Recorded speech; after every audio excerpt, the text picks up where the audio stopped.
There's no doubting the tremendous junior talent throughout northern New South Wales, and NBN in conjunction with St George continue to recognise and encourage this exceptional talent. From Tamworth, golfer Sky Furno is set for a stunning future.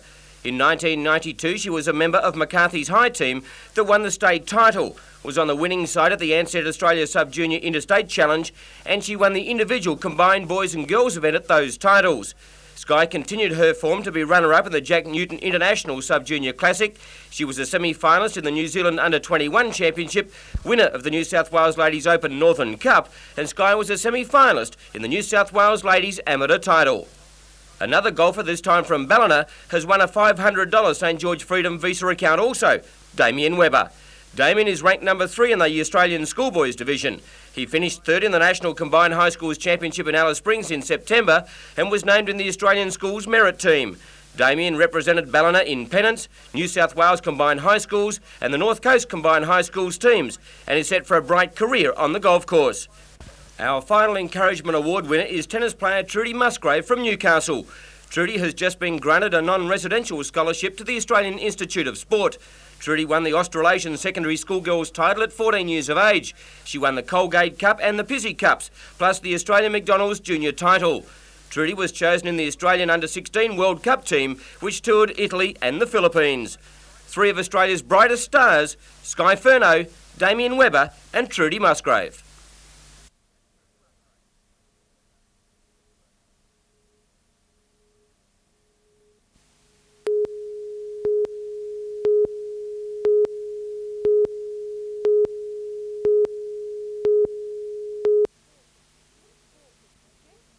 Jeff Hawke has been working on the proposal for more than 2 years. He's the consulting town planner for the owners of the land, the Newcastle Wallsend Coal Company and Coal and Allied. What's being proposed is a new suburb between Edgeworth and Glendale on 350 hectares of land bordered by the new F3 Link, Main and Lake Roads. Mr Hawke says the subdivision will provide residential land when it's most needed. It'll meet a need which is becoming quite apparent within the Newcastle Lake Macquarie area, and that need will become more acute over the next 3 to 4 years. The land has been used for underground mining, but the coal runs out next year. This proposal will see around 2,000 houses established on the land early next century. But there are a number of hurdles to overcome. The first is to have the land rezoned residential. Both Lake Macquarie and Newcastle councils are considering the application. It's a matter of both of those councils now considering the rezoning applications before we can move into the subdivisional application stage. Jodie McKay, NBN News.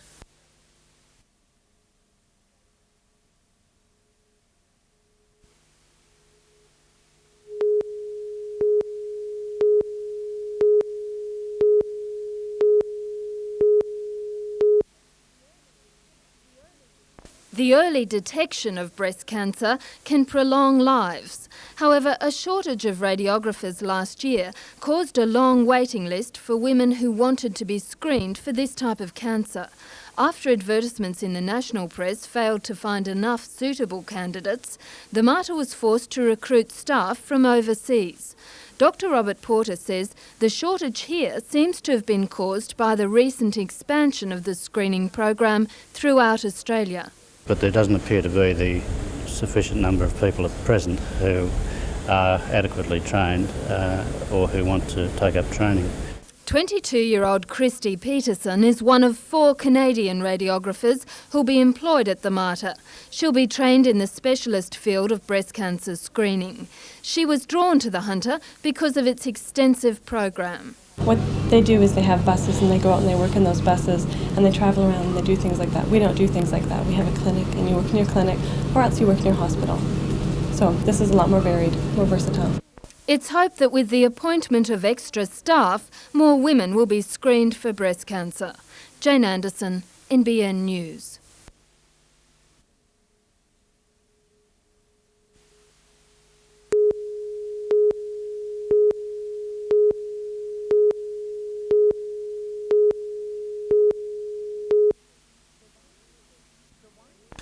The Winding Creek catchment area extends from Charlestown through to Hillsborough, Cardiff and Macquarie Hills.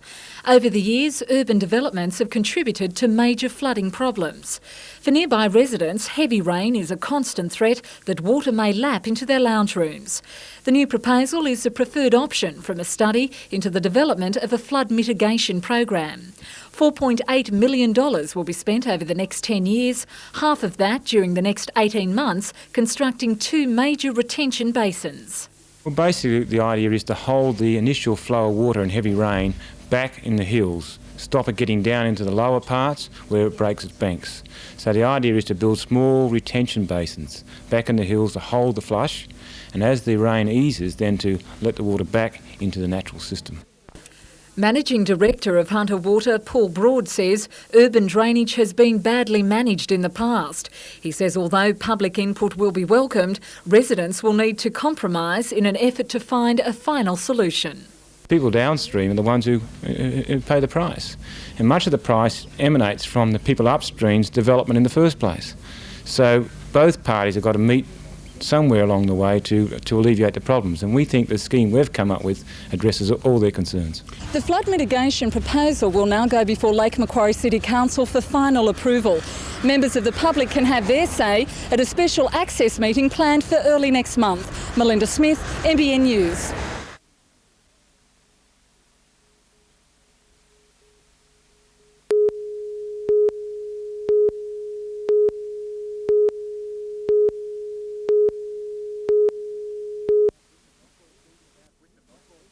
With the football season about to kick off, league officials are keen to make sure that it's the teams going head-to-head, not players and refs. The Group 3 Referees Association has a good reputation, and they aim to keep it that way. It comes down to physical conditioning and an up-to-date understanding of a new array of rules. League officials such as Nick Best from the Country Referees Association and Kevin Riolo from the State League are there to explain the finer points of the new hold-up and scrum rules and 20-metre lines painted on the paddock this year. What we're trying to do is get a conformity of rules and refereeing ability right throughout the group. A number of theory as well as practical workshops will be held throughout the weekend. Group 2, Junior League and Mini-Mod representatives are also attending the seminar.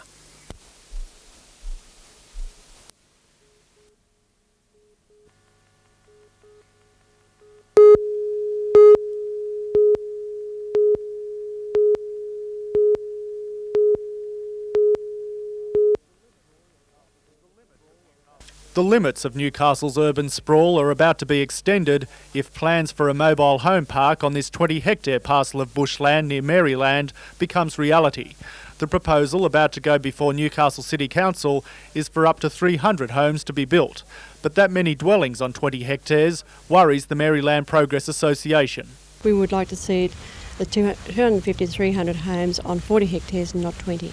The Progress Association is also concerned that the proposed mobile home park will be as close as 350 metres to the planned Summerhill dump.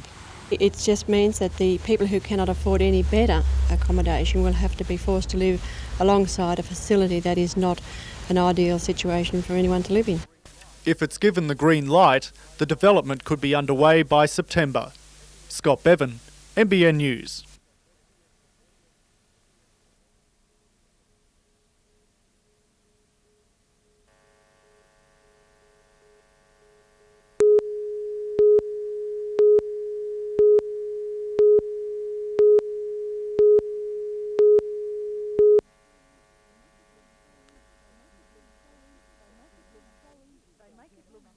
They make it look so easy, these men of muscle, but before you do this, you have to do this.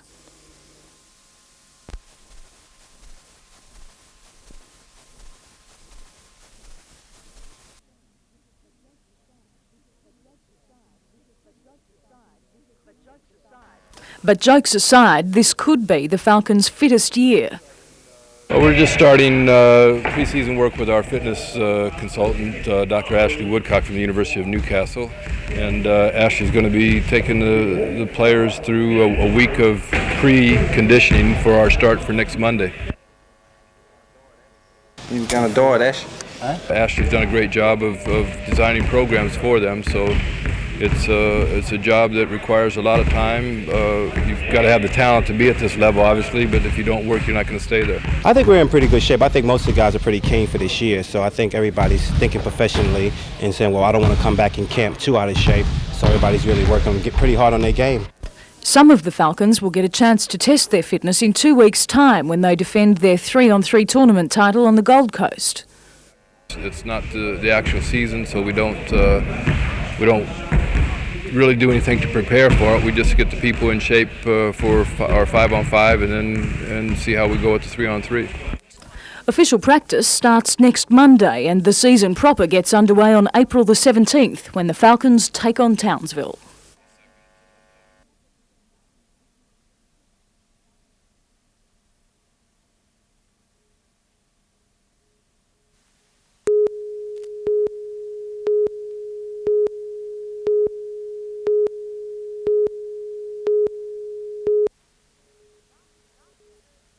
Last Thursday, dead fish were found washed up on Newcastle beaches. Fishermen have also reported hauling in many dying fish. The Environment Protection Authority is coordinating a big investigation into the kill, but so far have come up with no explanation. Local fishermen are now putting their nets into other waters, and the fish they're bringing in are healthy. But according to Bill Pearce of the Newcastle Fishermen's Cooperative, customers are staying away. Retail sales are down today by about 50%. And it's not only the Fishermen's Co-op which has reported falling sales. Other fish sellers are also being affected. We are all concerned about it because it's going to flow back onto the fishermen, the customers, the whole works around the area. But we can assure them that there's nothing wrong with the fish that are sold locally in all the retail shops around this area. They're checked out on a regular basis.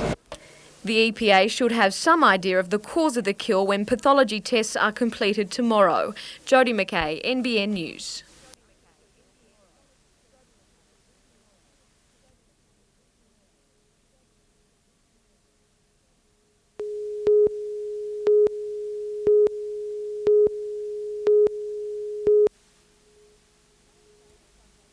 The Challenge Foundation's recycling centre will shut down on March the 31st.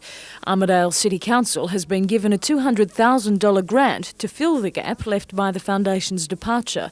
And according to waste management experts, community support is vital. If everybody just did their little bit to compost out the back, to support council's existing recycling programs, I believe that waste minimisation will become a reality. We'll have a cleaner environment and everybody will feel much better that they are doing something for the environment. And doing a bit for the environment doesn't necessarily require council help or high finance.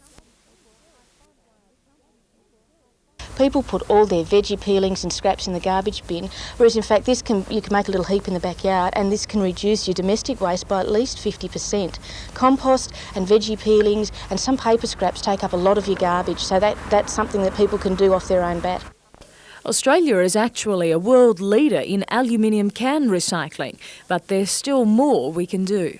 We can also recycle glass, we can also recycle all our soft drink containers, and to a certain extent we can recycle our paper and cardboard.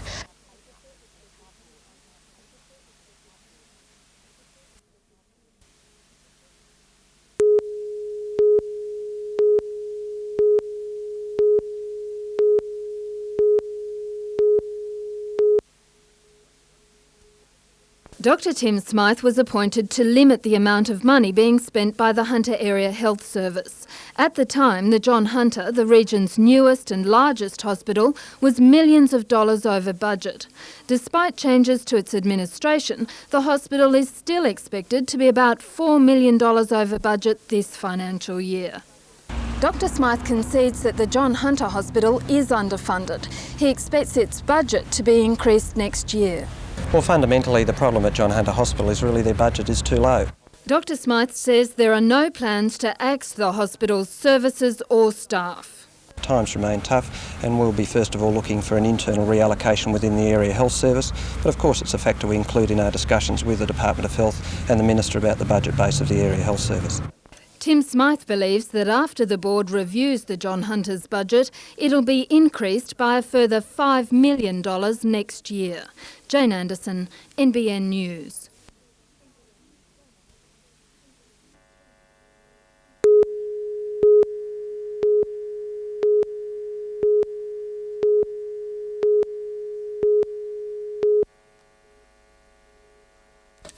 The civic site is a prime piece of real estate in the heart of Newcastle's business district. It includes the Council Administration Building, the Clarendon Hotel and the Frederick Ash Building. For the last 11 years, Newcastle councillors had plans to redevelop the site. Today, submissions for the work closed. 7 developers have expressed interest, including 2 Newcastle companies, Amacon Flannery of Sandgate and Suitors Architects Snell. The submissions will be read carefully and a short list of applicants chosen. Lord Mayor John McNaughton says the site has enormous potential. We had in mind the things that are there now. That's commercial development, a hotel, possibly some residential development, retailing and so on. The civic site, bordering the honeysuckle foreshore land, will become an integral part of the city's rejuvenation. Well, I think Council really wants the centre part of Newcastle to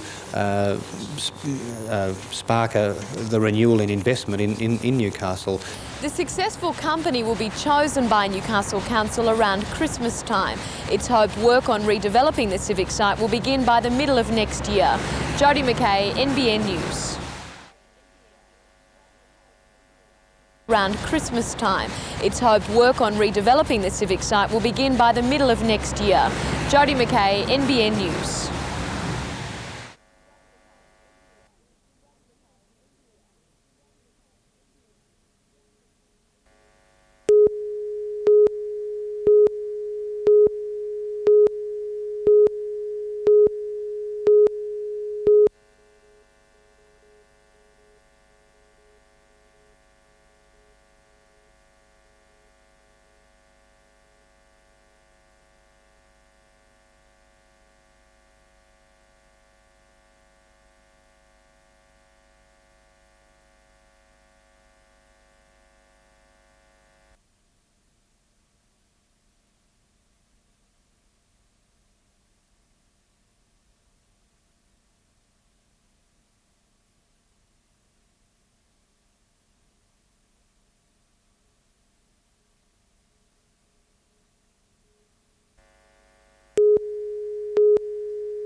Last month, Lake Macquarie City Soccer Club held its annual meeting and a new executive was appointed.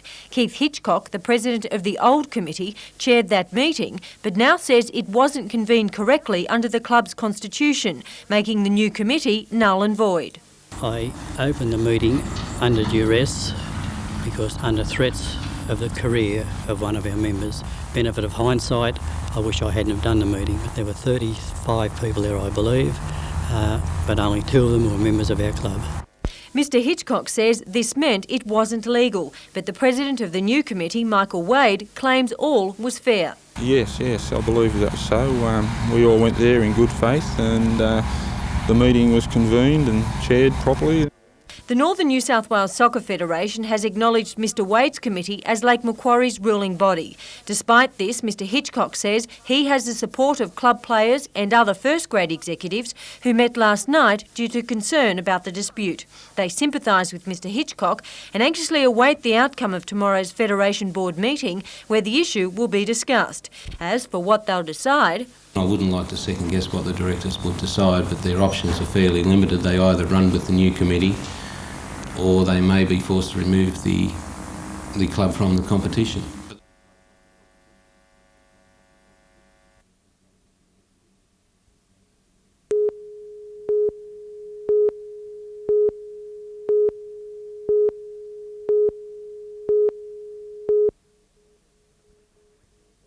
The policeman went to a Woy address following reports of someone screaming in the house. There, a fight broke out as they entered. Both police were knocked to the ground, one tumbling downstairs, breaking his ankle. The officers were allegedly kicked and punched a number of times before they were able to call for assistance. A police car from Gosford rushed to the scene. 4 men and a woman were arrested and charged with affray, assaulting police and drugs offences. The injured policemen have since been discharged from hospital.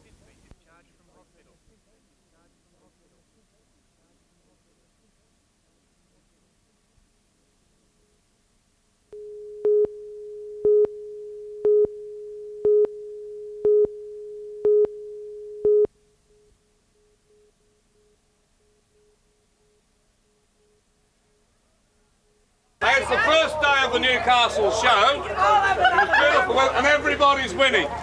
It's showtime again and the return of all those old traditions. Family fun, fast food and farming favourites. The show is fighting for a market share in the entertainment industry. Last year, 150,000 people came through the gates. In 93, they're hoping for more. This show is particularly good value, continuous entertainment, 14 hours of the day. It costs $25 for a family ticket. For your money, street entertainment, Sideshow Alley, a taste of country life. City folk can see the champion Frisian cow. She produces 30 litres of milk each day. A chance for baby humans to meet some baby animals. It costs about $700,000 to organise Newcastle's show. Countless hours of work. 5 people work full-time for 12 months to set up the show. Over the 4 days, an extra 200 casual jobs are created. Miss Showgirl Helen Hutchison will be working flat out. I'm here from early in the morning to late at night every day for the 4 days. Tonight there's fireworks, magic, music and ring events. Peter Ryan, NBN News.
At 25, Sherry Mordew is overseeing the sale of one of our most valuable exports. Local buyers and those from Korea, Japan and beyond haggle with her over a price for Australian wool.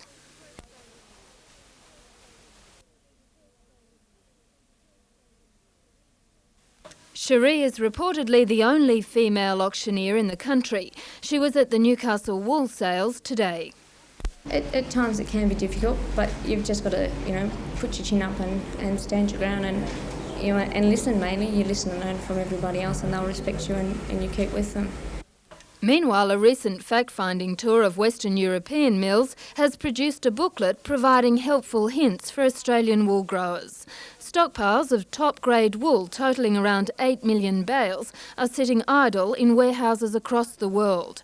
Combined with around 4 million greasy Aussie bales, it's a dim future for local producers. It's going to have a dampening effect on the market for the next 2 to 3 years in the short term, and possibly that could extend out to 4 or 5 years. There is some good news. Millions of dollars have been spent on the infrastructure of woolen mills overseas. That in turn is good news for Australia, because at least we can see the commitment that the overseas countries, and especially in Western Europe, have got to the wool industry as far as Australia is concerned. Okay, well, how can people like you and I help that?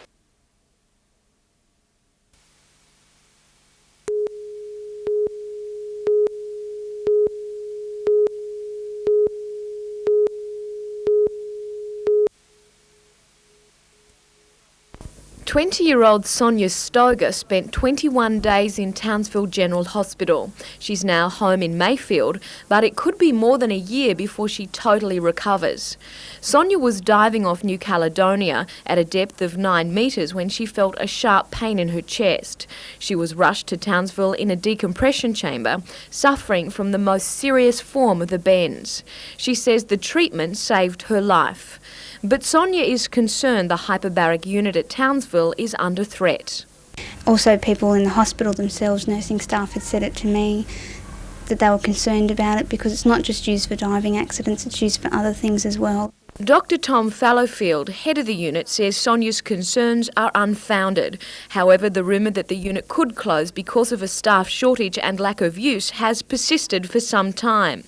If it does close, it would leave just one decompression chamber on Australia's east coast, and that would be in Sydney. I was lucky my life was saved, but the next person, accidents happen. If the chamber's not there, they might not be so lucky. It's a necessary thing, and it shouldn't come into question, as to whether it gets used once a year or whether it gets used every day. If it saves one life, then it's an important thing to have there. Jodie McKay, NBN News.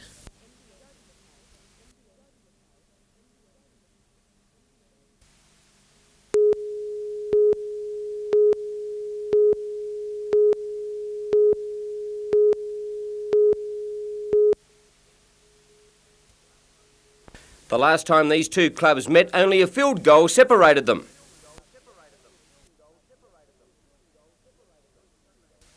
On Sunday at Marathon Stadium, the Dragons and the Knights cross swords once more, and the locals are taking this final hit out before the season kicks off, as serious as the real thing. This is our last go before the competition proper, and we'll put up our best sides in 3 grades, and with the main game kicking off at 5 p.m, I think you'll find that we've got a pretty good lineup, and so likewise will St George have. Have the players had to fight for their positions in all 3 grades, or is there going to be some trial and error? Oh, there will be a little bit of that, but essentially the players have earned their spot in first or reserves or 21s, and there's been a little bit of cutting of players already, but this is the final hit out to earn the 55 graded spots for the season. Jamie Ainscoe is back in first grade, Jason Martin has a chance to cement a spot in the top grade, and Tony Kemp is also making a return. The first game gets underway at 2 o'clock with a first grade fixture at 5.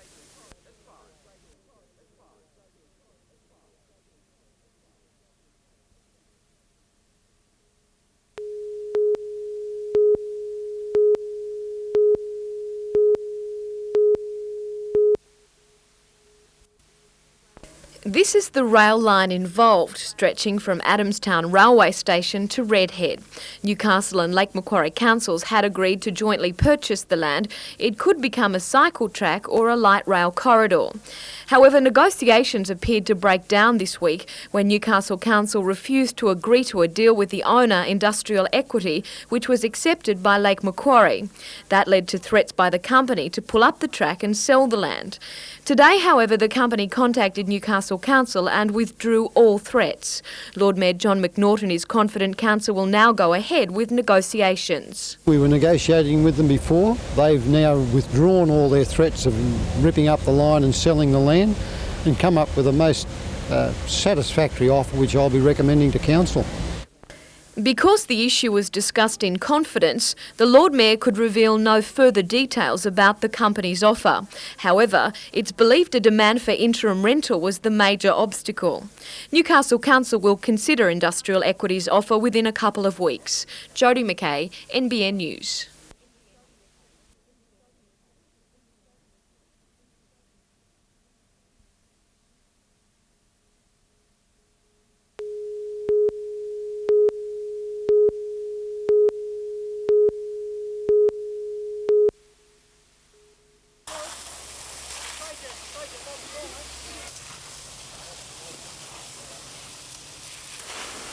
He's going for Euston too, that's why he's smiling.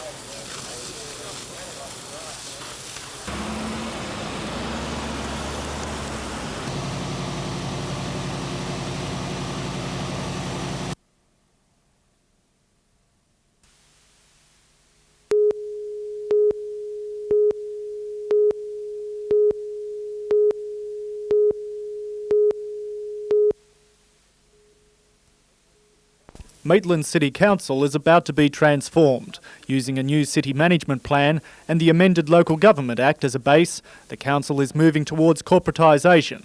As part of that push, council is reworking the 4 departmental heads positions, and the town clerk's role will be replaced by a general manager.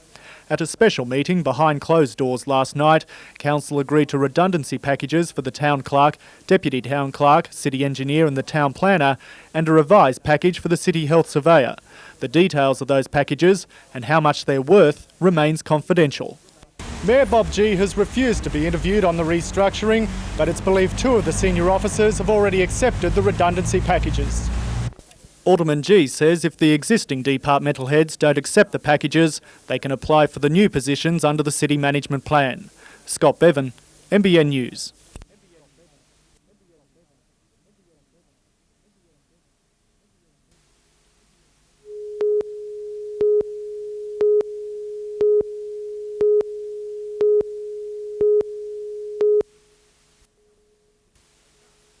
The cast consists of 9 graduates and students from the university's drama department. Based on the plight of 7 Latvian immigrants, the play explores the difficulties these people experience in their harsh new environment on the Queensland cane fields. The play picks up on their decision, the forces which moulded their lives, which actually made them come to Australia and find out that they're living in conditions which are very, very, very poor. Directing the production is a practical option for Mr Strachan as part of his Master of Theatre Arts degree. Too Young for Ghosts by Yanis Bolotis was chosen for a variety of reasons. It is a very emotional play. It's about people's lives. They're making decisions about how they're going to get through the day and how they're going to make a future for themselves. As well as having substance, the play also has an original quality about it. It's never been performed as a student production, and we are within the first 10 productions that have attempted the play.